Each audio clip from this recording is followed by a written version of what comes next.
Ladies and gentlemen, Behind the Line proudly presents to you another exciting edition of the Woke! Turning on the Woke! This episode is brought to you by the leading competitor to preparation, H the Boodle Soother. Are you suffering through the bruise caboose? Have you spent the holiday season being betrayed by one pretend friend after another? Are you receiving boycotts to your polished turd on MSNBC instead of lovely Christmas cards? If your caboose is feeling bruised and looser, pick up a bottle of the Boodle Soother. Boodle Soother comes in a variety of shapes and sizes. Mini tubes for beginners, mid-sized tubes for the average, and the super-sized tube for the caboose that has been savaged. Get your tube today at boodlesoother.com. The betrayals! The betrayals continue at MSNBC. It has been a very tough month for my girl Mika Bazooka and the namesake for the Morning John on MSNBC, Johnny Scarborough. 4 weeks ago, the Lovebirds, they spent a passionless weekend down in Florida. Now, initially, their bosses at MSNBC thought they were taking a vacation, a second honeymoon, but this was a business trip. Mika and Johnny, they spent the weekend down at Mar-a-Lago hanging out with their old friend Donnie. Now, according to Mika, we wanted to reopen the lines of communication with the Trumper. We exchanged friendship bracelets and hope to become besties. Unfortunately, their weekend at Donnie's, it came along with consequences. When the female Keith Olbermann, Rose O'Donnell, found out about the trip, she organized a boycott of the Morning John. As a result, they lost half their audience and their ratings have continued to decline. Yesterday, the Lovebirds, they were charged with another violation of the woke commandments. Yesterday morning, Mika Bazooka and John Scarborough, they were speaking with David Frum. Well, KC, who in the hell is Davy Plum? Dave is a veteran in the mainstream media, and like most who have spent decades in the filth, Davy Frum has been diagnosed with a severe case of stage 4 OMB. Orange Man bad! Supposedly, David Frum is a lifelong Republican. He's a lifelong Republican who admits to voting Democrat in the last 3 elections. Well, that's kinda strange. How can you claim to be a normal person when you have spent the last decade voting for the Boodle Brigade? As it turns out, Dave Frum, he is a Liz Cheney Republican, which means he attends Sunday morning services at Woke United Methodist, listening to the passionate sermons of the good Reverend Al Sharpton. David Frum, he is also a proud identifier. In one of his articles in The Atlantic, David Frum proudly identified as a never Trumper. Yesterday morning, Davey was a guest squatter on the Morning John on MSNBC. He was invited on the show to give his opinion, which I'm sure was unbiased, but he was invited on the show to talk about Pete Hegseth. During his segment, David Frum made some comments about Petey that Mika Bazooka thought were incendiary. After the segment, Mika ended up addressing the comments, which caused David Frum to immediately file charges against the Bazooka for violating the woke commandments. In response, John Scarborough, he came to the defense of his wife. He put on his pink cape and he defended his lady against this barbarian. John Scarborough unleashed a 20-minute rant this morning defending his wife against David Frum. But what it really showed is John Scarborough is shook.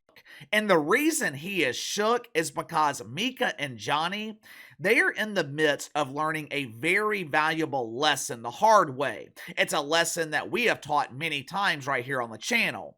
There is no loyalty in the woke movement. you haven't already, make sure to like and subscribe. You can follow me on Twitter at KC_BTL84. If you notice changes in my voice today, if you notice my voice struggling, it's because I am. For weeks now, we have been passing this fungus around in my family. Now, it ain't the woke fungus. I didn't go see pretend Dr. Jill Biden. I went to a real doctor and he confirmed Uncle KC has not been infected with the woke fungus. But whatever this is, I don't know what it is. It sucks. My mind is mush. I'm having a hard time thinking. My stepdaughter, she just had pneumonia. I hope I'm not coming down with that, but either way, show must go on. Yesterday morning, David Frum, he was on the Morning John to join the fake outrage over Donald Trump nominating Pete Hegseth for Secretary of Defense. There has been fake outrage with damn near every selection that Trump has made, but the symptoms of OMB, they have been out of control with Pete Hegseth. While on the Morning John, David Frum was reciting the usual talking points. It is the same narratives that we have been hearing from CNN, the Washington Post, the New York Times. This man is a drunk. He's paid off women. He likes to drink the beer, but he declines Don's lemons. You know what I find strange about this? Where was all this outrage? Where was all this energy from the media when it came to Hunter Biden? Not only was he accused of committing actual crimes, he was convicted. But for some reason, the mainstream media chooses to exercise their right to remain silent when it comes to discussing Hunter Biden. I wonder why. Anyway, David Frum, he was expressing his fake outrage over the nomination of Pete Hegseth. Now, I didn't think David Frum said anything offensive. I thought his attempt at comedy was offensive, but even though it wasn't funny, I didn't think it was incendiary or triggering. But for some reason, Mika Brzezinski did. I'll let you decide what you think for yourself. Roll the clip. Well, just given what one sees on camera, if you're too drunk for Fox News, you're very, very drunk indeed. You don't want to think that our moral standards have declined so much that you could say, let's take all the drinking, all the sex pesting, subtract any knowledge of defense, subtract any leadership, and there's your next Secretary of Defense. Did you find that offensive? I'm not usually a defender of never Trumpers. I'm damn sure not a defender of deacons at Woke United Methodist, but I didn't think that David Frum said anything incendiary. He made a joke. It sucked. No one laughed. No one even smiled, and everyone seemed to move on. Everyone moved on except Mika Bazooka. Several minutes later, after David Frum had already hopped off the Morning John, Mika Brzezinski decided to address the audience. Well, I don't even know if you could call it an audience anymore. A more appropriate description would be Mika addressed the remaining friends and family who still watch this polished turd.